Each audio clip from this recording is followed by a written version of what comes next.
What have you found that people do once they've been diagnosed with MCAS and they're really, really sick and they can only probably tolerate some of them, like 5 different foods? How would you go about helping these people? The big thing is when I get a patient, I'll talk to them about what can you take and what are your triggers, and really pulling apart what's making things worse and what are you able to take. And some of the cases can be very, very challenging because, like you said, there might literally be 5 things that they'll tell you that they can tolerate.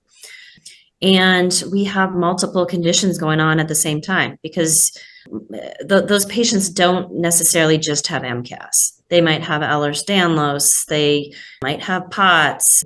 So we not only are dealing with, a tunnel of one thing, we're dealing with multiple conditions going on, lots of different intolerances.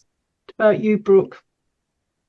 I did watch the webinars. We just don't see that very often, but I would agree with Michelle. You have to kind of start from the ground up and find what they can do and kind of go from there.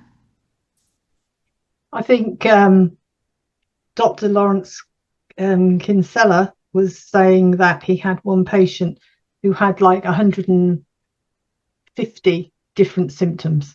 Mm-hmm. It took a couple of hours to go through everything that she had and to then try and work out the best way to treat these patients.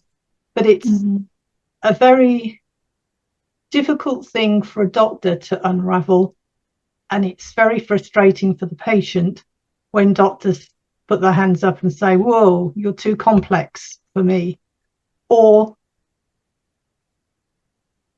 you are imagining it, it's a mental illness rather than a physical illness. And when you are really ill, to be told that is like a double whammy.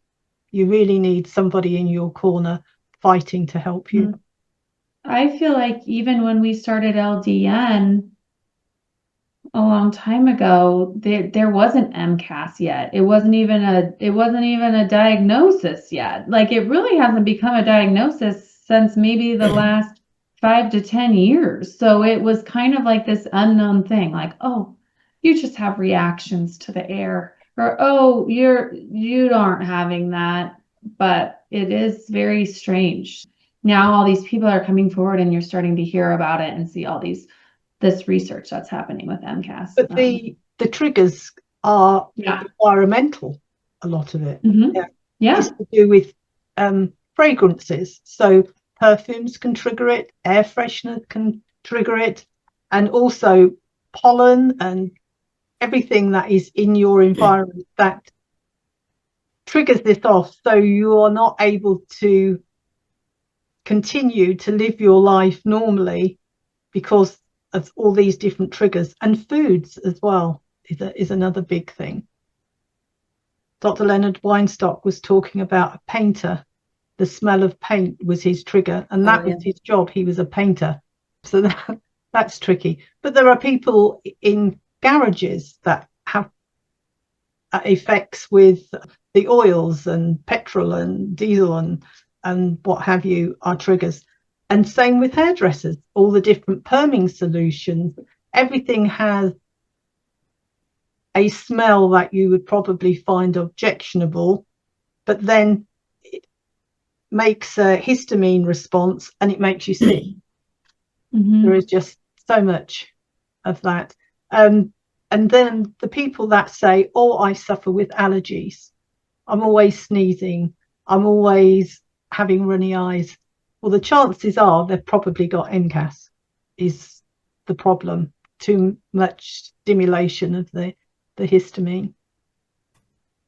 So have you ladies experienced patients with MCAS? What we a lot of times work with is really the understanding them. Medications are a big problem for these patients. The thing that might be very simple to, you or I, dyes, different excipients and medications, they're very problematic for these patients. So I have a multitude of conversations a week, just trying to decipher. There very well might be a commercial product that someone can take, but they really have to advocate and know what's in the products that they're taking. But even in laundry detergent, Mm-hmm. or if you've got these fragrance strips that you put in the tumble dryer, some people, they're just allergic to everything. To soap that you wash your hands with, or Right. any lotions or creams can trigger it. It's a bit of a nightmare. No, anything potentially that can, elicit the histamine response, and it's pretty widespread. Learning your triggers is key. Trial and error. Absolutely.